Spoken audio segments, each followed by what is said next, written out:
Hi, this is Kevin.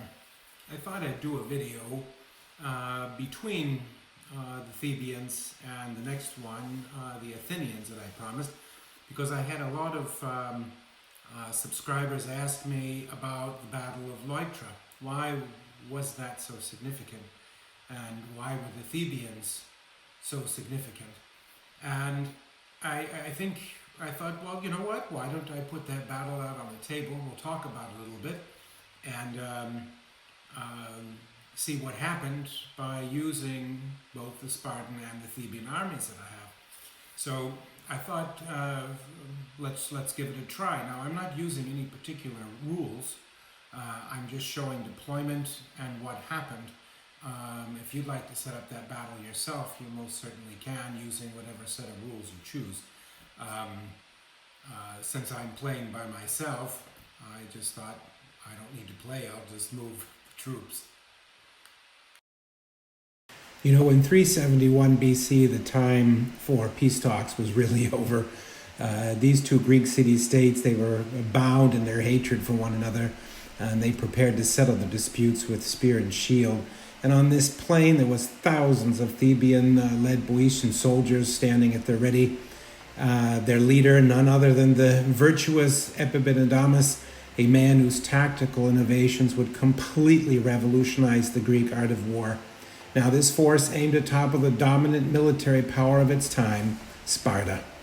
You know, the odds appeared firmly stacked against the Thebans. You know, their army was outnumbered, and against the Spartan-led force confident of victory. Nonetheless, the result of this encounter would decide the future of these two respective cities, a future of supremacy or subjugation.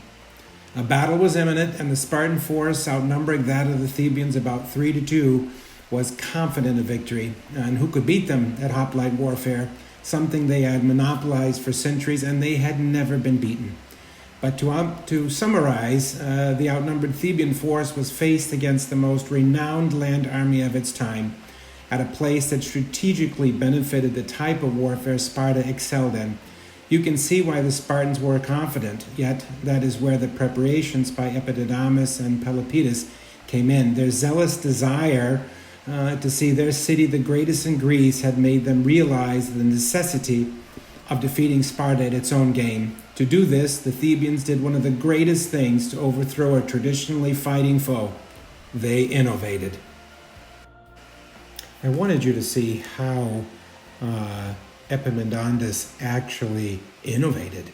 So I thought if I threw out the troops on the battlefield to give you an idea of what it would have traditionally looked like had he not done anything.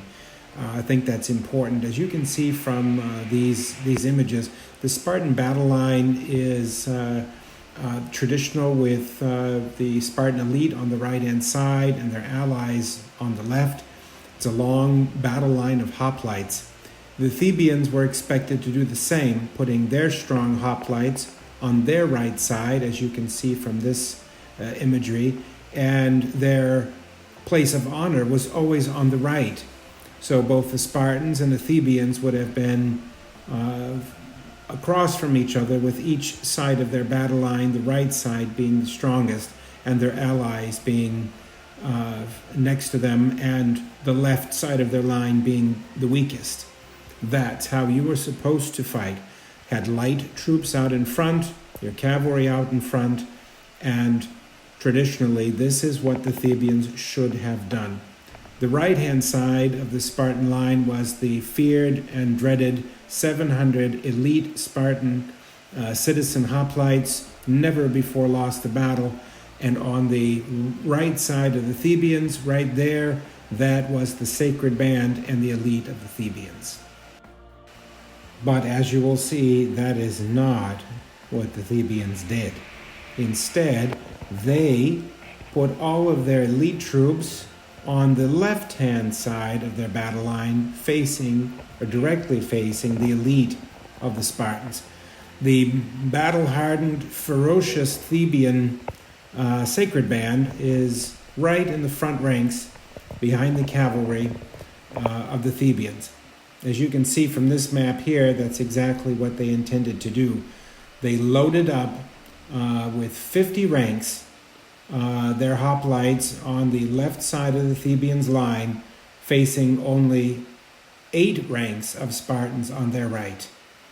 That was an incredible innovation and was meant to roll over the Spartans with an assassination type tactic of going for their officers and the Spartan king directly.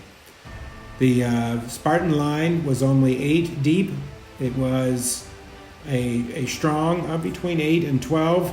The Thebans, directly across from them, the battle line of the Thebans was echeloned backwards so as to not come to blow with the Spartans. It was organized at an angle. Now the Spartans, they didn't like cavalry and light troops so very much. They actually disdained them. The Theban cavalry there was twice as strong as the Spartans. They were veterans. The Spartan cavalry was not. And what happened was the Theban cavalry charged the Spartan cavalry in front of them, very, very quickly beating them. But on their heels were the sacred band and the strong Theban left. It almost went at a run.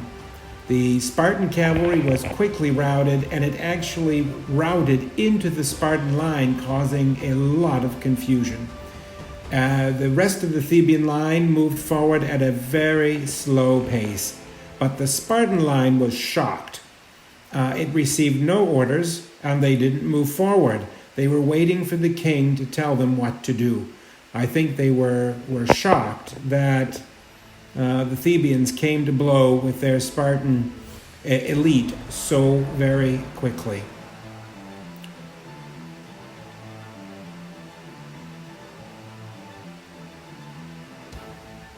So what we see here is that the cavalry peeled off. The Thebans crashed into the Spartan line. Pelopidas told his forces to go right for the king, right for the Spartan officers, and cut off the head of the snake. They were deep, 50 men deep. And that was enough impetus and weight to just power through the Spartans.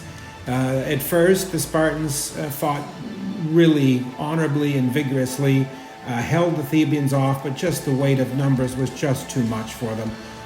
The Theban cavalry had peeled off to the side with the Theban light infantry and started to pick at the Spartan right-hand wing. It just could not withstand the weight that was coming against it. It had never seen a phalanx of hoplites that deep. They could fill the front ranks, and they just pushed them off their heels. And the center of the Spartan line, as you can see here, started to break and split in half. And Pelopidas went directly for the Spartan king, and he was slain in the midst of battle. With the head being gone, the Spartans very, very quickly started to break. They had never been beaten. They had never lost this kind of battle. They were being slaughtered. The weight of the Thebans just had pushed the Spartans in half. They disintegrated. The rest of the Theban line had not come to blow at all with the Thebans. And as you can see from here, the Spartans are losing. They're dying. The weight of the Thebans is crushing them. And then they turned on the Spartan line to the right, flanking the rest of the Spartan hoplites and the Boeotian allies that they brought to the battle. The rest of the Thebans just held back and made sure that the sacred band couldn't be flanked. It was a very innovative move, and one that changed basically the history of Greece. The rest of the Spartan troops saw what had happened. The Spartans were annihilated. They didn't need to fight anymore. They turned ranks and went back up over the hill and left. Thus ended Sparta and its dominance, and created now the rise of Thebes.